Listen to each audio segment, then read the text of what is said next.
नमस्कार, आदाब, good afternoon. मेरा नाम है बिलाल और मैं करता हूं आप सभी का स्वागत डाउटनेट लाइव पर। मैं आशा करता हूं कि बच्चों आप सभी लोग अपने घरों में एकदम सुरक्षित होंगे, स्वस्थ होंगे और जी एकदम तंदुरुस्त भी होंगे। और क्या कर रहे होंगे? और कर रहे होंगे आज की इस क्लास का इंतजार। हम किन के साथ बात कर रहे हैं? बेसिकली हम तो बात कर रहे हैं अपने सारे ही बच्चों के साथ, लेकिन स्पेसिफिकली ये जो क्लास है हमारी क्लास 10th के जो बिहार बोर्ड के बच्चे हैं उनके लिए हैं। कल उनका पेपर है सामाजिक अध्ययन का।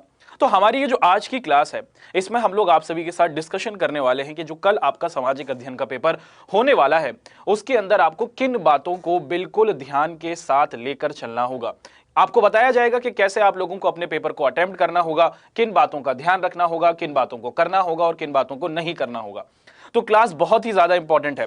कक्षा 10 बिहार बोर्ड के संदर्भ में तो हद से ज्यादा इंपॉर्टेंट है, और अगर आप लोग किसी और बोर्ड के स्टूडेंट हैं तो भैया आपके लिए भी इंपॉर्टेंट है, क्योंकि आपको बताया जाएगा कि सामाजिक अध्ययन का ये जो हमारा पेपर होता है इसको कैसे अटेम्प्ट किया जाएगा। बहुत ही इंटरेस्टिंग, बहुत ही ज्ञानवर्धक और बहुत ही क्या है बच्चों, जबरदस्त क्लास होने वाली है।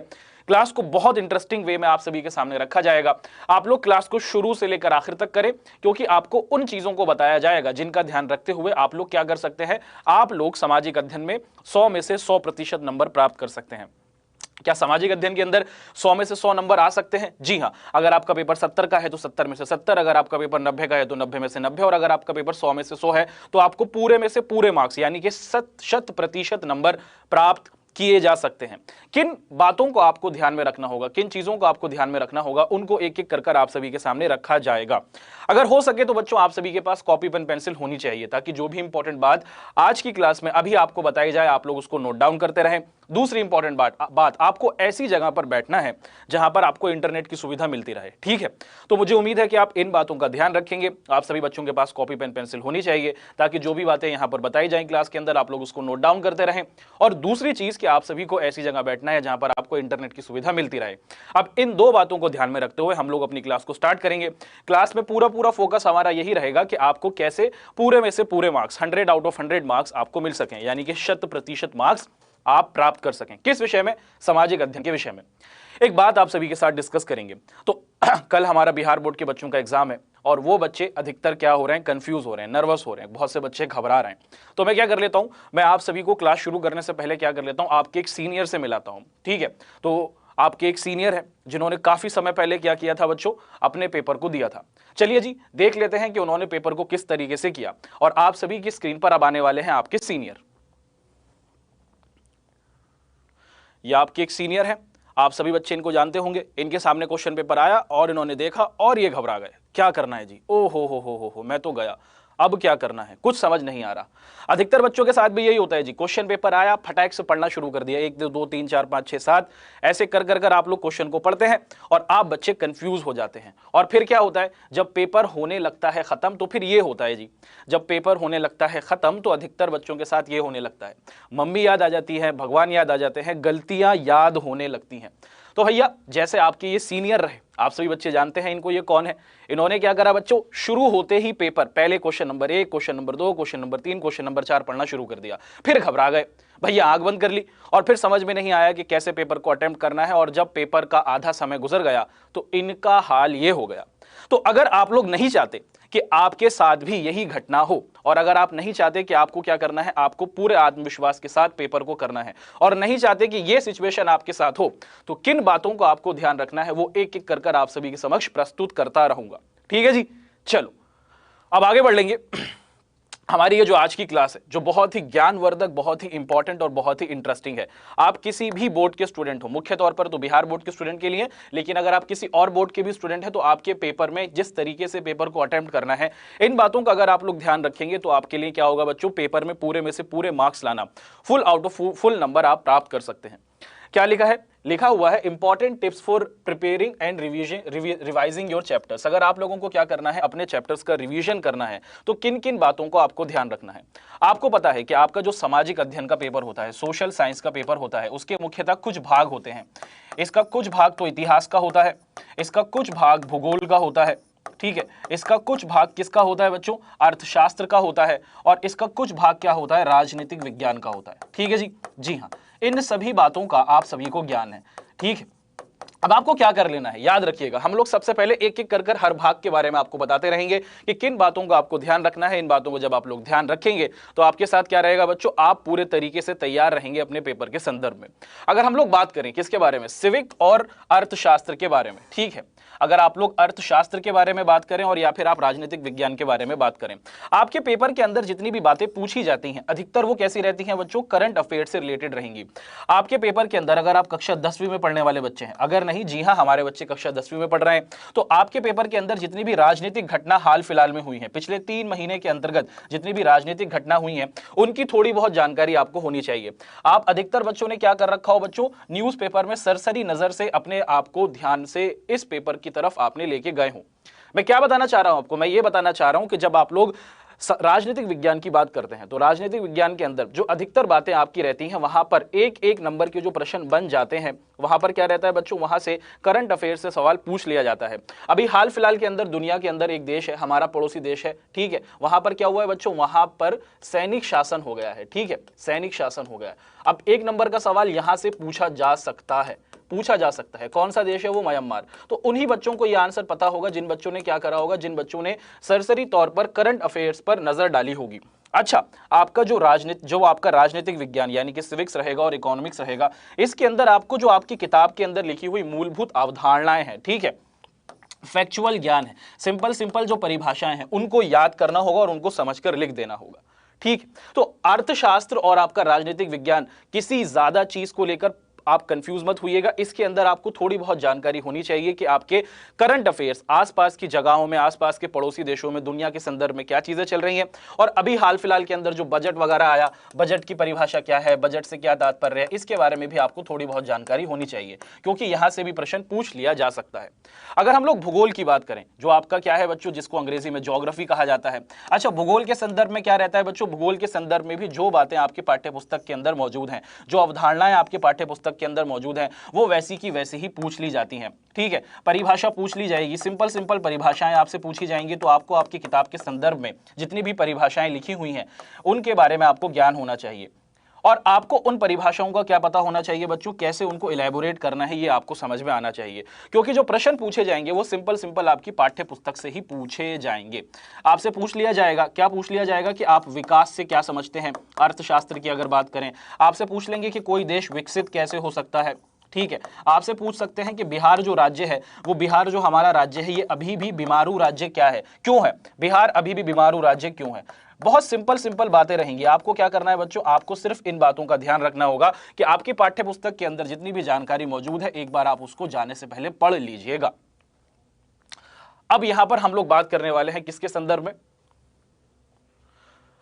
यूपी बोर्ड में भी करंट अफेयर्स आने के चांसेस है। हाँ, यूपी बोर्ड के अंदर भी 1-2 नंबर के सवाल पूछे जा सकते हैं, ठीक है, यूपी बोर्ड के अंदर भी 1-2 नंबर के सवाल पूछे जा सकते हैं। हाल फिलहाल की जो जानकारी है, अगर आप लोगों ने पढ़ा हो, अगर आप लोगों ने लोकप्रिय संघर्ष वाला चैप्टर पढ़ा हो, अगर आप बच्चों ने लोकप्रिय संघर्ष वाला चैप्टर पढ़ा हो, पढ़ा है, जी हाँ पढ़ा है, उसके अंदर आपने भिन्न भिन्न देशों का अध्ययन किया था, नेपाल का अध्ययन किया था, है ना, आपने बोलीविया का अध्ययन किया था। तो अभी वर्तमान में क्या हुआ है बच्चों, अभी वर्तमान में 2020 के संदर्भ में नेपाल में दोबारा से कुछ परिवर्तन हुआ है। हो सकता है कि पेपर वाले, आपका जो पेपर बनाने वाले हैं, वो अभी की बात को भी पूछ सकते हैं। तो हल्की फुल्की जानकारी आपके पास होनी चाहिए, ये नहीं कि पूरा करंट अफेयर्स पढ़ने बैठ जाओ, सरसरी निगाह आप लोगों को रख लेनी है, ठीक है।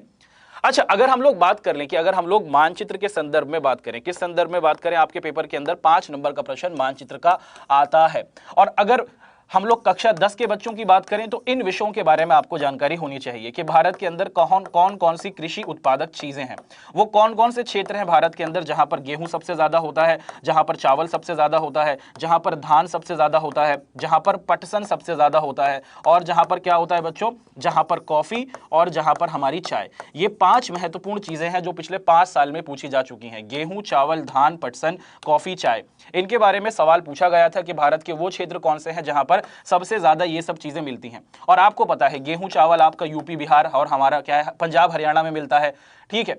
हमारा जो धान है, ये भी हमारा धान को चावल कहते हैं, चावल भी हमारा कहाँ मिलता है बच्चों, चावल भी हमारा पंजाब में और हरियाणा में मिलता है। वहीं कॉफी हमारी पश्चिम बंगाल, दार्जिलिंग के आसपास के क्षेत्रों में मिलती है और असम में मिलती है। तो इसके बारे में आपको पता होना चाहिए, और ये क्षेत्र कहाँ पड़ते हैं मानचित्र पर, आपको इसका भी ज्ञान होना चाहिए। इसी के साथ आपको पता होना चाहिए क्या बच्चों, इसी के साथ आपको इतिहास के संदर्भ में भी पूछ लिया जाएगा, आपका जो इतिहास विषय है उसके बारे में भी पूछा जाएगा। अच्छा, इतिहास में किन किन बातों को पूछा जाएगा? इतिहास में आपसे पूछेंगे कि कांग्रेस के जो अधिवेशन हुए थे, कांग्रेस का 1920 का अधिवेशन, कांग्रेस का 1929 का अधिवेशन, ऐसे ही कौन सा बच्चों, कांग्रेस का जो विभाजन हुआ था 1906 के अंदर, ठीक है, गरम दल नरम दल बन गया था, ये किस किस जगह पर हुए थे, इसके संदर्भ में आपको पता होना चाहिए। आपके पेपर में पूछा जाएगा कि चोरा चोरी एक घटना हुई थी इतिहास के संदर्भ में, मानचित्र पर कहा जाएगा कि चोरा चोरी को दर्शा दो, और ये कहां पड़ती है, ये जगह यूपी के गोरखपुर में पड़ती है। ऐसे ही आपसे क्या कहा जाएगा, ऐसे ही आपसे कहा जाएगा कि आप बता दीजिए कि गांधी जी का सत्याग्रह कहां से शुरू हुआ था। और बिहार बोर्ड के अंदर तो भाई ये एकदम पक्की बात है, क्योंकि गांधी जी का सत्याग्रह जो था, जो 1916 में गांधी जी ने शुरू किया था, वो हमारी पावन भूमि बिहार से ही शुरू हुआ था, चंपारण से। तो इन क्षेत्रों के बारे में भी आपको पता होना चाहिए। तो ये 5 नंबर के आपके प्रश्न आएंगे। जो इंपॉर्टेंट बातें मैंने आपको बताई, कृषि वाले जो आपकी बातें रहेंगी, ऐसे ही आपके इतिहास के संदर्भ में जो आपकी बातें रहेंगी, इनका आपको ज्ञान होना चाहिए। ठीक है जी। अब आगे की तरफ आप सभी को लेके चलेंगे। प्रश्न यहां पर यह उठने वाला है कि अगर हम लोग इतिहास के संदर्भ में बात कर लें, सबसे कंफ्यूजिंग बच्चों के लिए इतिहास ही रहता है, क्योंकि इतिहास अगर 10वीं कक्षा की बात की जाए, इतिहास अगर 10वीं कक्षा की बात की जाए, तो यहां पर आपको भारत का इतिहास तो पढ़ाया ही गया है, भारत की आजादी के बारे में पढ़ाया गया है, लेकिन आपको विश्व के इतिहास का भी ज्ञान दिया गया है। आपको यूरोप के अंदर कैसे राष्ट्रवाद आया उसका भी जानकारी दी गई है। तो आपको क्या कर लेना है बच्चों, इन कहानियों को, ये जो आपके पाठ्य पुस्तक के अंदर जितने भी लेसन है, इनको घटनाओं के तौर पर याद कर लेना है। और सबसे अच्छी तरीका बताऊं, इनको कहानी के तौर पर याद करो। भाई जितनी भी आपने अपने पाठ्य पुस्तक के अंदर कहानियों को पढ़ा है, यानी कि चैप्टर को पढ़ा है, उसके अंदर इतिहास में अधिकतर किंग और क्वीन ही थे। आपने क्या देखा बच्चों, आपने ये देखा कि इतिहास के अंदर जितनी भी कहानी जब तक रही हैं, इसके अंदर अधिकतर लोग कौन थे, किंग और क्वीन ही थे। तो आपको पता होना चाहिए कि किस राष्ट्र विशेष में, किस देश विशेष में कौन राजा था, किस समय अवधि में था, इसको आपको याद कर लेना है। और कैसे याद कर लेना है, इसको आपको कालानुक्रमिक याद करना है। अब भाई ये कालानुक्रमिक क्या होता है, भैया ये होता है, इतिहास को याद करने का सबसे आसान तरीका क्या है, इसको आप लोग इस तरीके से याद कर लीजिए। इंग्लिश में क्या कहते हैं इसको, इंग्लिश में कहते हैं इसको टाइम लाइन, और हिंदी में इसको क्या कहते हैं, समय रेखा। ठीक है, क्या कहते हैं इसको, समय रेखा। अब देखो याद कैसे कर लेना है आपको पता है कि अगर हम लोग भारत की आजादी के संदर्भ में बात करना चाहें, ये पूरी जो लाइन है आपकी यहां से लेके यहां तक, पूरे भारत की आजादी को आपके सामने रख दी। अगर आप लिखना चाहेंगे तो बहुत बड़ा होगा, लेकिन जब आपने इसको समय रेखा पर दिखाना चाहा कि कौन कौन सी महत्वपूर्ण घटनाएं हैं, उसके द्वारा आप उसको लंबे समय तक याद कर पाएंगे। आपको पता है कि कांग्रेस पार्टी का गठन 1885 में हुआ, तो आपने लिख दिया। उसके बाद आपने क्या देखा बच्चों, गांधी जी ने कांग्रेस को ज्वाइन किया 1901 के अंदर, गांधी जी के द्वारा कांग्रेस को गठन किया गया। उसके अलावा कांग्रेस का हमारा क्या हुआ बच्चों, विघटन हुआ, गांधी जी के द्वारा किया गया दांडी मार्च 1930 में किया गया। फिर क्विट इंडिया मूवमेंट, भारत छोड़ो आंदोलन 1942, और फिर भारत की आजादी 1947। तो जो भी महत्वपूर्ण घटनाएं हैं उनको आपको कैसे लगाना है, उनको आपको कालांतर में लगाना है। कैसे लगाना है, नंबर वाइज लगाना है। जो घटना सबसे पहले हुई उसको वैसे, और जो सबसे आखिर में हुई उसको सबसे आखिर में। ये क्या पेपर में लिखनी होगी, नहीं, पेपर में नहीं लिखनी है ये, तो भैया इसके द्वारा आप याद कर पाएंगे, आपको पता चल पाएगा कि कौन सी घटना कब घटी थी, और उसके हिसाब से आप क्या कर पाएंगे, अपने आंसर को सही तरीके से प्रस्तुत कर पाएंगे। तो घटनाओं को याद करने का, तारीख को याद करने का सबसे सरल तरीका यही है, क्योंकि अधिकतर बच्चे कंफ्यूज हो जाते हैं कि इतिहास के संदर्भ में इतनी पुरानी घटनाएं हैं, भैया 17वीं शताब्दी में क्या हुआ, 19वीं शताब्दी में क्या हुआ, कैसे याद करें इसको। समय रेखा पर आप लोग क्या कर दीजिए बच्चों, अंकित कर दीजिए। और समय रेखा पे जब आप लोग अंकित कर देंगे तो आपके लिए समझना और आपके लिए पेपर में लिखना आसान हो जाएगा। जैसे यहां पर समय रेखा पर, टाइम लाइन पर आप लोगों को अंकित कर कर दिखाया गया। भारत की पूरी आजादी की कहानी इस छोटे से रूपरेखा में आपको याद रहेगी। चलो अब हम लोग महत्वपूर्ण बात की तरफ आप सभी को लेके जा रहे हैं। यहां पे क्या लिखा है बच्चों, important tips for preparing and revising your chapters. आपको पता है ये जो सामाजिक अध्ययन विषय है, एसएसटी जिसे कहा जाता है, एसएसटी ये जो हमारा विषय है, ये सबसे महत्वपूर्ण विषय है। और इसके अंदर क्या कर सकते हैं आप, जो नंबर की प्राप्ति कर सकते हैं वो अधिक से अधिक अभ्यास कर सकते हैं। अभी हमारे पास क्या है बच्चों, उतना समय तो है नहीं, ठीक है। कभी बिहार बोर्ड के बच्चों के लिए तो बहुत ही कम समय रह गया है, लेकिन घबराने की जरूरत नहीं है। आपको क्या कर लेना है बच्चों, अपने आंसर को क्या कर लेना है, अगर हो सके तो लिख कर प्रैक्टिस कर लेनी है। जो क्वेश्चन आपको लगता लगता है कि डिफिकल्ट है और आपको पता है कि आपको इस क्वेश्चन के अंदर मेहनत करने की जरूरत है, तो उनको आप लोग लिख लिख कर प्रैक्टिस करें। और अगर हमारे साथ और बच्चे जुड़े हैं, जैसे यूपी बोर्ड वाले बच्चों का पेपर बाद में है, एमपी बोर्ड वालों का बाद में है, राजस्थान बोर्ड वालों का बाद में है, तो इन बच्चों को जो अपने आंसर्स की प्रैक्टिस कर लेनी है वो लिख लिख कर करनी है। सामाजिक अध्ययन जो विषय है इसमें जितना लिखा जाएगा उतनी ही प्रैक्टिस के द्वारा आप अपने फुल में से फुल मार्क्स की प्राप्ति कर सकते हैं। अब पेपर का दिन आ गया, यानी कि अब यहां पर हम लोग मेन और इंपॉर्टेंट बात आप सभी के समक्ष रखने वाले हैं। समझ लीजिए, देखिए हम बात कर रहे हैं कल की, जो हमारे बिहार बोर्ड के बच्चे कल पेपर देने जाएंगे उनको किन बातों को ध्यान में रखना है, एक एक कर आप सभी की स्क्रीन पर मौजूद है। आप सभी बच्चे इसको एक एक कर देखते रहें। सबसे महत्वपूर्ण है कि परीक्षा का दिन जो आपका होने वाला है ना, जिस दिन आप लोग पेपर देने जा रहे हैं, ठीक है, तो उस दिन पूरे पूरे आश्वस्त होके जाइएगा। आश्वस्त को कैसे कह सकते हैं भैया, पूरे आत्मविश्वास के साथ जाइएगा, घबराइएगा बिल्कुल भी नहीं, बिल्कुल नहीं घबराना है। पूरा पूरा अपने आप को क्या रखना है, अपने आप को किसी से कमतर नहीं समझना है, क्योंकि आपने 4 से 5 महीने 6 महीने जितनी भी पढ़ाई करी है आपने पूरा अपना 100% दिया है, तो बिल्कुल घबराने की जरूरत नहीं है। बच्चे क्या कर लेते हैं, क्वेश्चन पेपर आते ही जैसे ही उनके हाथ में आता है वो क्या करने लग जाते हैं, जैसे ही क्वेश्चन पेपर आया तो ये करने लग जाते हैं। याद रखिएगा, क्वेश्चन पेपर आते ही अपन लोगों को ये नहीं करना है, ठीक है, बिल्कुल आराम आराम से स्लोली स्लोली हमें क्वेश्चन पेपर को पढ़ना है और उसके बाद क्या करना है, हमें इस अवस्था में नहीं आना है जी, ठीक है। जैसे ही आप सभी के पास क्वेश्चन पेपर आ जाएगा तो आप लोगों को क्या करना है, आश्वस्त रहना है, पूरे आत्मविश्वास के साथ, पूरे शांत मन के साथ एक एक क्वेश्चन को पहले पढ़ना होगा, ठीक है। ध्यान से पढ़िएगा, जल्दीबाजी किसी टाइम की नहीं है। आप लोग पहले क्वेश्चन को ध्यान से समझिएगा, पढ़ने के बाद उसको समझिएगा और फिर उसके जवाब को लिखने की शुरुआत कीजिएगा। अब बच्चों का कंफ्यूजन ये रहता है, जो हमारे प्यारे बच्चे हैं उन सभी का कंफ्यूजन ये रहता है कि सर आंसर लिखने का सबसे बेहतरीन तरीका क्या है। आपको पता है कि आपके बोर्ड के अंदर कितने प्रश्न आ सकते हैं, ये जो आपका क्वेश्चन पेपर है इसके अंदर आपके किसी बोर्ड में, अगर बिहार बोर्ड की बात की जाए तो 27 क्वेश्चन के करीब आने के चांसेस रहते हैं। अब 1 से लेकर 27 तक आपके क्या रहेंगे बच्चों, क्वेश्चन रहेंगे, प्रश्न रहेंगे, ठीक है। अब आप लोग कोशिश ये कीजिएगा कि आप लोग जो अपने आंसर देना तो इस तरीके से दें, पहले पहला, फिर दूसरा, फिर तीसरा, फिर चौथा, फिर पांचवा, फिर छठा, फिर सातवां, ठीक है। नंबर के हिसाब से आप लोग आंसर देने की कोशिश करें।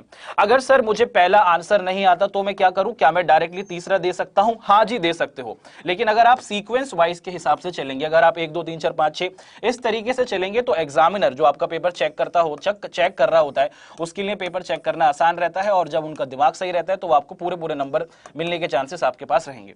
तो आप कोशिश करें कि अगर आप इस तरीके से दे सकते हैं, 1 2 3 4 5 नंबर वाइज दे सकते हैं तो अच्छी बात है, नहीं दे सकते तो घबराने की जरूरत नहीं है। जो आंसर आपको पहले आता है, जो आंसर आपको फर्स्ट आता है, आप उसका आंसर दे सकते हैं, ठीक है।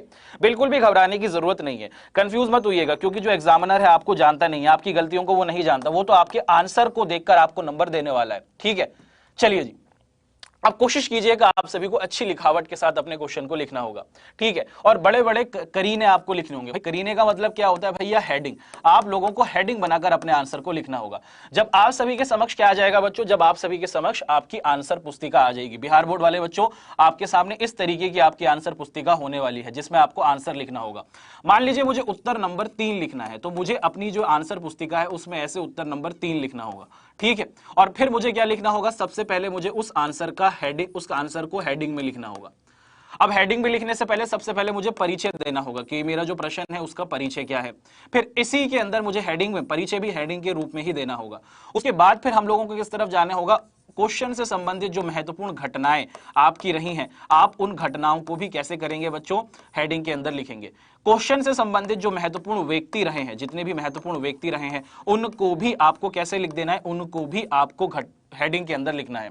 और फिर क्या रहा है बच्चों, आपको अपने आंसर का निष्कर्ष जरूर लिखना है। निष्कर्ष का मतलब क्या होता है, अपने आंसर को समाप्त करना है उपयुक्त तरीके से। तो ये तरीका आपको फॉलो करना है। अपना आंसर इस तरीके से, ये जो हाशिया है इस तरीके से लिख दीजिएगा, उत्तर नंबर और उसके नीचे उत्तर और उसके नीचे उत्तर का नंबर, और फिर हेडिंग बना बनाकर अपने आंसर्स को लिखिएगा। क्लियर है जी। कुछ बच्चे दूसरी तरफ भी क्या करते हैं, हाशिए को डालते हैं। आप डालना चाहें तो डाल सकते हैं, कोई गलत बात नहीं है, ठीक है, डाल देंगे तो कोई गलत बात नहीं है।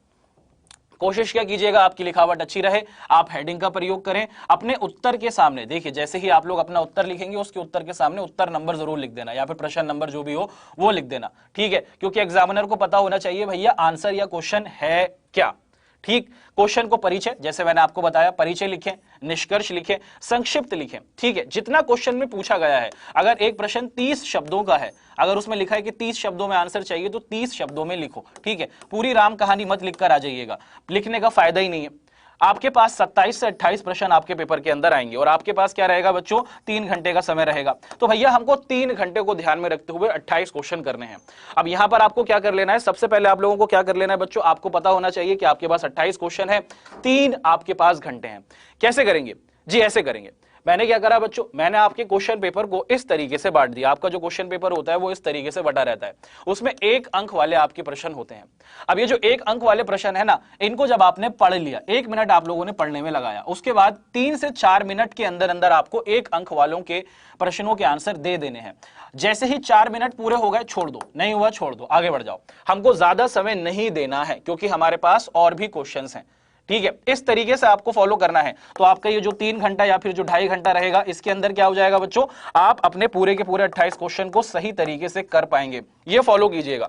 सबसे पहले आपके जो 1 नंबर वाले प्रश्न हैं उनको आप लोग 3 से 4 मिनट के अंदर कर लीजिएगा। जैसे ही 4 मिनट हुए, जंप कर दो, छोड़ दो, आगे बढ़ जाओ। ऐसे ही जो आपके 3 नंबर वाले क्वेश्चंस रहेंगे उनके अंदर आपको 7 मिनट अधिकतम दे सकते हैं, ज्यादा से ज्यादा 7 मिनट, 8 मिनट मत होने देना। ठीक है, 8 मिनट आप लोग मत होने दीजिएगा।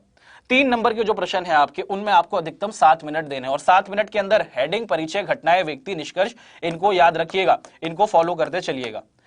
अब आगे बढ़ लीजिए। अगर आप लोग 5 अंकों वाले प्रश्नों की बात करें, उसमें आपको अधिकतम 10 मिनट देने हैं। कितने मिनट देने हैं, 10 मिनट आप लोगों को देने हैं। और उसी के हिसाब से फिर आप क्या कर सकते हैं, बाद में अपने पेपर जब आपका खत्म हो रहा होगा तो आप लोग क्या कर लेंगे, बाद के आपके 10 मिनट बच जाएंगे। इस कालांतर में चलेंगे, इस तरीके से चलेंगे तो आपके बाद के 10 मिनट बच जाएंगे और उन 10 मिनट के अंदर आप लोगों को अपने आंसर्स को क्रॉस चेक करना होगा। जितने भी क्वेश्चन आपने किए, कोई क्वेश्चन अगर आपने छोड़ दिया था समय कम होने की वजह से, वो उसको छोड़ना नहीं है, उसको जो बाद के 10 मिनट होंगे उसके अंदर आके अपन लोगों को पूरा कर लेना है। क्लियर है जी। अच्छा, एक और आखिरी बात, वो क्या है, एक और आखिरी बात यह है कि आप सभी बच्चों को इस बात का ध्यान रखना है कि आपकी जो आंसर शीट होती है, ये जो आपकी आंसर शीट होती है, ठीक है, इसी के अंदर आपको नक्शे को बांधने के लिए दिया जाएगा। आपसे क्या दिया जाएगा, आपसे जो 5 नंबर का मानचित्र दिया जाएगा अलग से, और आपको क्या करना होगा, उसको ठीक से बांधना होगा। ठीक है, उसको सही तरीके से स्टेपल कर दीजिएगा या फिर उसको बांध दीजिएगा। अगर नहीं बांधा तो आपको क्या हो जाएगा बच्चों, आपने क्वेश्चन किया है, पेपर से अलग हो जाएगा तो आपको नंबर नहीं मिल पाएंगे। ठीक है, तो इसको आप लोग बिल्कुल ध्यान से याद रखिएगा। ये आपके पेपर का ब्लूप्रिंट रहा। इसी हिसाब से जब आप करेंगे तो आपके पूरे में से पूरे मार्क्स जिस तरीके से आपसे वादा किया गया था वीडियो की शुरुआत में, आपके आ सकते हैं। कोई कंफ्यूजन बिल्कुल मत रखिएगा। लिखावट की पूरी कोशिश कीजिएगा कि अच्छे तरीके से लिखें। क्वेश्चन के अंदर इस रूपरेखा को प्रस्तुत कीजिएगा, हेडिंग, परिचय, घटनाएं, व्यक्ति, निष्कर्ष, और हो सके तो तिथियां, जो महत्वपूर्ण तिथि है उसको आप लोग याद रखिएगा। और तिथि याद करने का तरीका क्या है, तिथि याद करने का तरीका यह है कि महत्वपूर्ण घटनाओं को ऐसे आप लोग क्या कर लीजिए, समय रेखा पर रख दीजिए और इसके हिसाब से आप अपनी घटनाओं को याद कर पाएंगे। ठीक है जी, कोई कंफ्यूजन नहीं है।